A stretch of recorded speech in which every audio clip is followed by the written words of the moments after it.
Welcome to Everything Co-op, bringing you information on how cooperatives can help improve your quality of life. This show is being sponsored by the National Co-op Bank, NCB. The NCB is dedicated to strengthening communities nationwide for the delivery of banking and financial services for the nation's cooperatives, their members, and other socially responsible organizations. For more information on the power of community ownership, visit ncb.coop. That's ncb.coop. Now stay tuned for your host, Vernon Oakes. Good morning, everybody. This is Vernon Oakes, and the program is Everything Co-op. We talk to you about the benefits of the cooperative business model, this solidarity economy that is based on people coming together, working together in a democratic organization to create jobs and create wealth. The Cooperative Development Foundation creates heroes, and we have 4 this year. We've interviewed 2 already. And today we have Miss Ann Reynolds on the line with us this morning. Good morning, Ann. Good morning, Vernon. Great to be on the show. Thank you. Thank you for coming on. You know, you've worked your life in this co-op. How has that been for you? Well, it's been an extremely rewarding career. I feel really lucky to have been able to work with co-ops of all types and help people get businesses started that have either provided jobs for them or better markets or access to food or housing, and co-ops do it all. So, but they're businesses, and so they need to be well managed and well run, and I've been lucky enough to help with some of that work and develop relationships with people that have been, just, as I said, extremely rewarding. So I've been doing this show now, and Pat Thornton and I, for now, getting close to 6 years. And I've never had anybody say they don't like their work. As a matter of fact, it's like, we love this work. Right. What caused you to love this work? Of a better future, either for themselves and their families or for the world sometimes, if they're trying to raise prices for, a whole group of farmers, for example, or make sure that people have access to healthy food.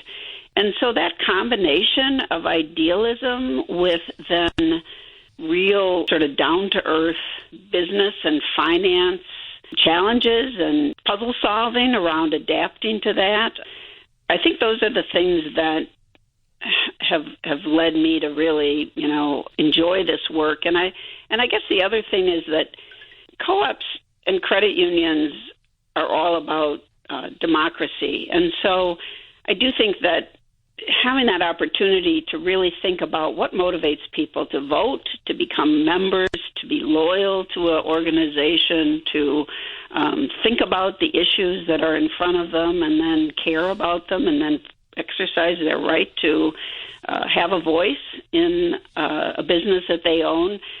Those have been interesting, fruit for thousands of interesting conversations for me. And then the chance to put those lessons learned into practice has been extremely, I guess it's just made me love what I was able to do during my career and continuing, because I'm still working with co-ops, particularly here in the upper Midwest where I live. So this is why you got elected into the Cooperative Hall of Fame. So congratulations. Thank you. I'm extremely honored to be joining so many wonderful people in the Hall of Fame. It's kind of incredible. So, yes, thank you. And for those out there, this is on May the 8th at the National Press Club. There's going to be a Cooperative Issues Forum with the 4 inductees from 1:30 to 5, then a reception from 6 to 7, and a dinner and induction ceremony from 7 to 8:30. You can go on cdf.coop, Cooperative Development Foundation, to get information about tickets and sponsoring folks. Congratulations, Ann. I don't think there's anybody more deserving than that. And I had the pleasure of being on the selection committee this year I didn't know that. Yeah, Wonderful. Maybe a total of 5 years in past. And it was hard. There was so many great people. I was glad to see you were one of those chosen, but it was very difficult because there's a lot of good people doing great things in co-ops, making dreams come true, as you just talked about, whether it's local or internationally. What are some of your best projects? Well, one of the things that's been extremely gratifying for me is to see the interest in co-ops in so many communities that are really challenged by the current, economics. And so I think that, for instance, here in Madison right now, I'm working with a group of women who have been in home care for a long time. They're professionals who really love what they do, providing services to frail and elderly people. And they are extremely excited about the co-op model. So they have been working for agencies for much of their career, and now they're planning to own their own business and looking at business plans and attracting a good workforce, understanding what it means to make all of the decisions around a business. That journey for them, which I've been able to be part of, has been extremely exciting. So that's one project that I've been honored to continue to work on. I think that just seeing, young people more involved in co-ops and the excitement about it, people of color, people of different communities who are just learning about co-ops for the first time, that's something that at least in the last 5 to 10 years has been really an important part of my satisfaction in being part of this co-op movement. Yeah, I talked earlier about this home care. Gave an example in New York in the Communities Building Wealth book. They talked about a Christina whose salary, I think, went from $7 to $20 when she went in the co-op. But they had more responsibility because they had to do the administration, or they had to hire somebody to look over a lot of stuff. But it's a way of making more money and feeling much more value. And I didn't say, but in this article about her, she worked less hours and spent more time with her children. So the whole community worked. Her family was better off because she's there with her children. The community is better off because the children are more likely to do well if mom is at home or parents are at home working with them and so forth. So it's great stories of what happens in co-ops. Right. What about the research you guys did up there at the University of Wisconsin-Madison Center for Cooperatives? Yeah, we were working at the university. I will say, it gave me a great opportunity to not only help people with their business startups, as I said, but also doing some of that research. I got to work with economists and sociologists, and for instance, I worked with a guy who was taking a look at two different businesses that were sort of similar. Both of them were in the engineering field, and one of them was a cooperative, and another one was a privately owned business. And this guy spent intense time with both of them, trying to understand what's the difference in the business model and the satisfaction that the workers felt as they were going to work every day. So I was involved in that kind of research, very targeted on people's stories. And then we also did a lot of data collection to try to understand what's going on with co-ops all over the country and how do they compare to other businesses. For instance, we know that so many businesses are owned by people over 60 years old. What's going to happen as they transition into retirement? And is there an opportunity for the employees to buy those businesses? And if that's true, what happens in communities where those businesses are preserved?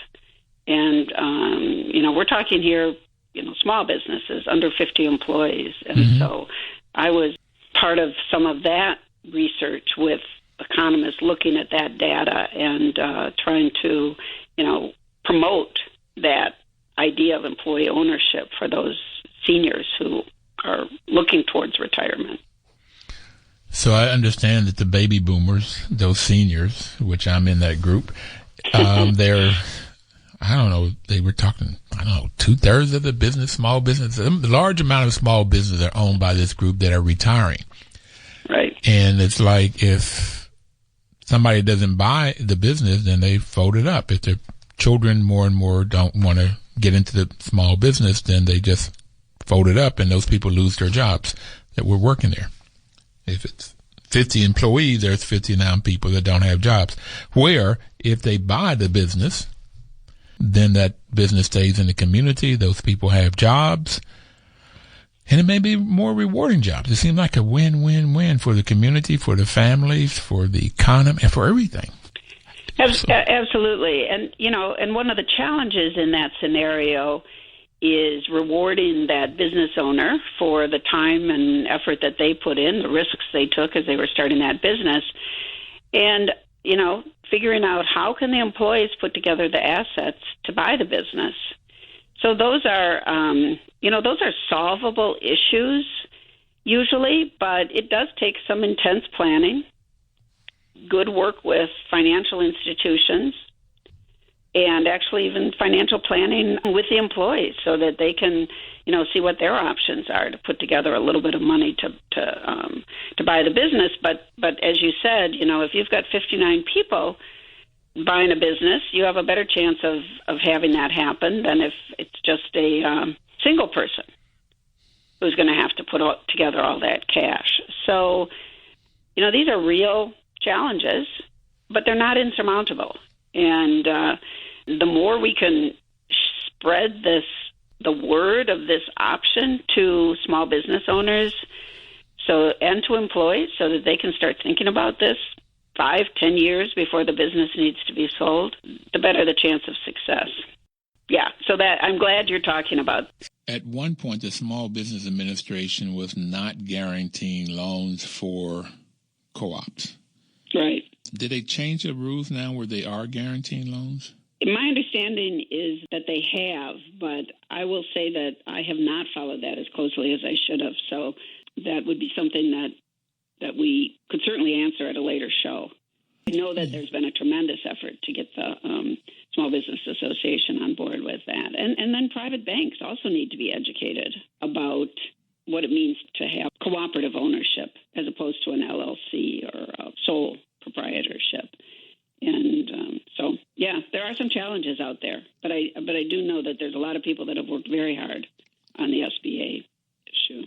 So I think they now will make the loans. The problem has always been in a co-op, you don't have one individual with the assets, and everybody owns it, and so who signs for that loan, who takes that, and that's what they normally do. I've also been told on this show, and I don't know the research, but like 90% of co-op business are still in existence after 5 years, where only 10% of normal business that gets started, I'm talking about the small business that gets started up, are still in business after 5 years. Do you know, have your research shown that to be the case? That's a really good point. And I know that research coming out of Canada is very definitive on that. And in other countries where they collect more of that data, that, just as you said, that sustainability has been documented. Here in the United States, we don't really... We got to take our final break here. We'll be right back, and I want to pick back up on this.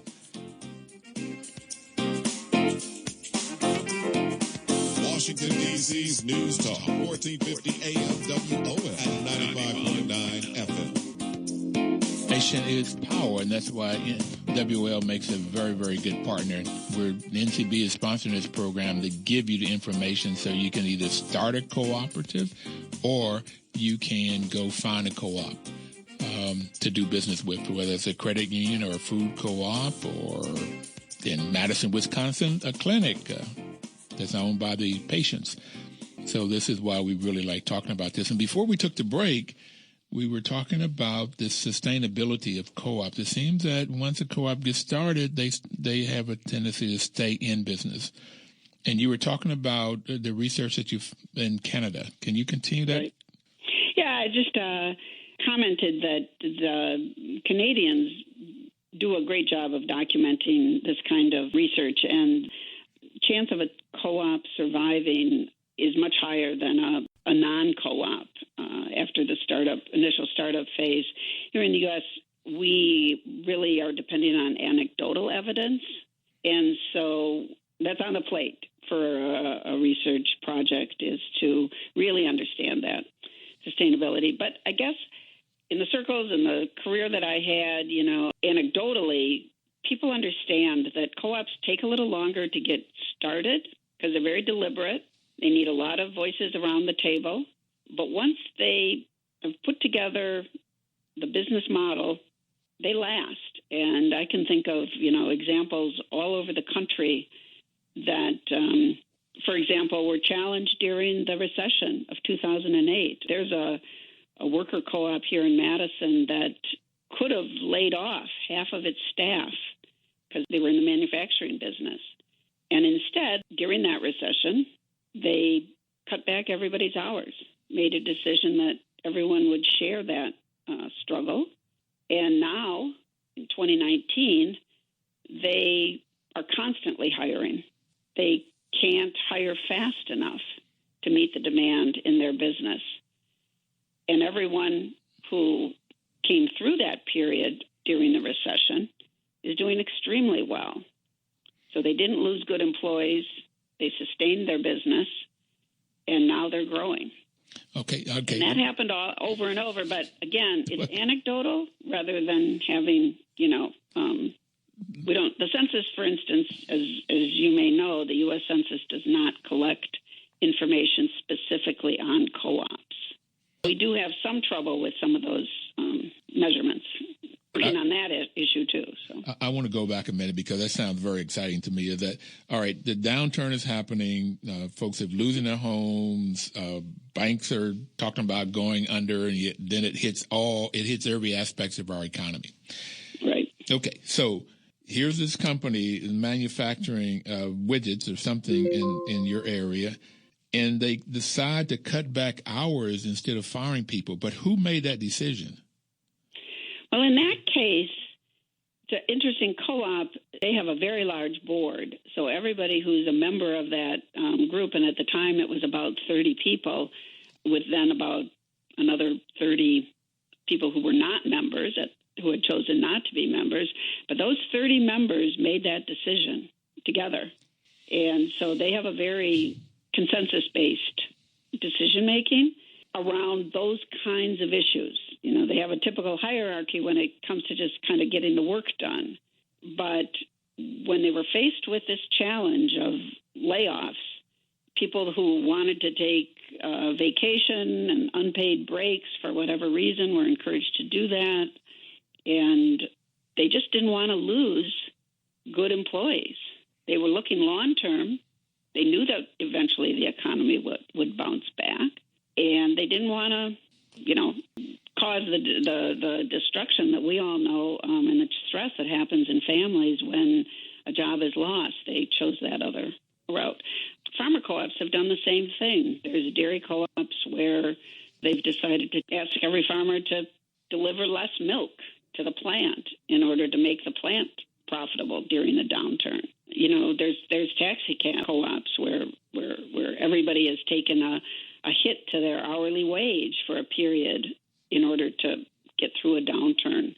And again, we don't have a huge amount of data, but we know that similar businesses in our communities lay off, and is usually the first step of many businesses and that's just not what co-ops tend to do. So it seemed like, and the reason I went down is that the Small Business Administration and other banks would want to loan money to co-ops, even though the model that we've been used to doesn't fit. Because in those 30 employees, nobody really owns it, and they probably don't have a lot of collateral to sign up. But they last. They pay their bills. Exactly. So sometimes it's really about people that are making these decisions they're just not familiar enough with the model. It's different. Doesn't maybe check all the boxes on the form. And so I think a lot of it is about education.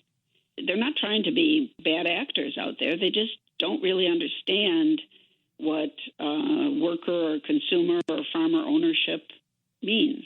And so I think with education and with the kinds of things that you're doing here on this show and all of the different organizations that are out there that care about this, we'll see a real improvement in the way banks see and other lending organizations see co-ops.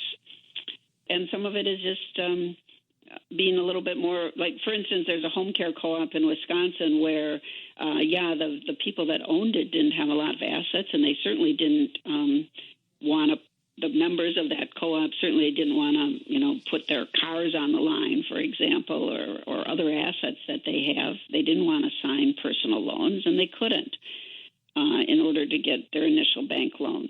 But what they had was a contract, and the bank worked with them and their supporters and understood that contract was money in the bank. Mm-hmm. And that's what they used then in order to get their first loan. So with a little imagination and a lot of goodwill and education, they were able to, use that contract as their first collateral, essentially. So I see you worked with the Credit Union National Association, and you were on the board of Share Capital. Did I see that somewhere here in your? Yes, right. Yes. And Share Capital Cooperative is a community development finance institution. There's thousands of those all over the country, but we specialize in lending to cooperatives. We are a cooperative. Members are individuals and co-ops who have put money into the fund, and then that fund loans out money to co-ops all over the country. And we do understand co-ops and actually even play the role of working with other lenders sometimes to educate them, as I had mentioned, about what co-ops are. But I chair the loan committee and work with a great group of people to look at the, financials of co-ops and help them be successful through, good and stable loans. And it's been growing. The lending by co-ops to co-ops has been very successful. And we work with credit unions as well as other CDFIs around the country. Well, I did have Christina to come out and do a presentation to one of the housing co-ops that I manage, and I wanted them to. They've got quite a bit of replacement reserve, and I was hoping they would put some of it up in the Share Capital, this co-op helping co-ops, this sixth principle, cooperation among co-ops. And I'd like for her to, if you can give her a message to follow back around, I'll try to call her too, because I think they may be ready. I'd be glad to. That's exciting. Yeah, that's a perfect example, because in that money, then that housing co-op is making that money work for other co-ops, and I'm sure Christina, told them about all of our safeguards and our really conservative approach, making sure that the lending is done wisely, and that but it just makes. I know that even sometimes $50,000, very small loan, can make the difference between a business going forward and not happening. So. And I'm gonna have to get you back on again. There's so much we can deal with, and couldn't get it all done in a half an hour. But we've got to sign off now. Our time is up already, and I have more questions than time. Love talking to you. Thank you for coming on. It's been wonderful to talk to you, Vernon. Thanks so much. All right. Everybody out there, have a great week and live cooperatively. Thank you.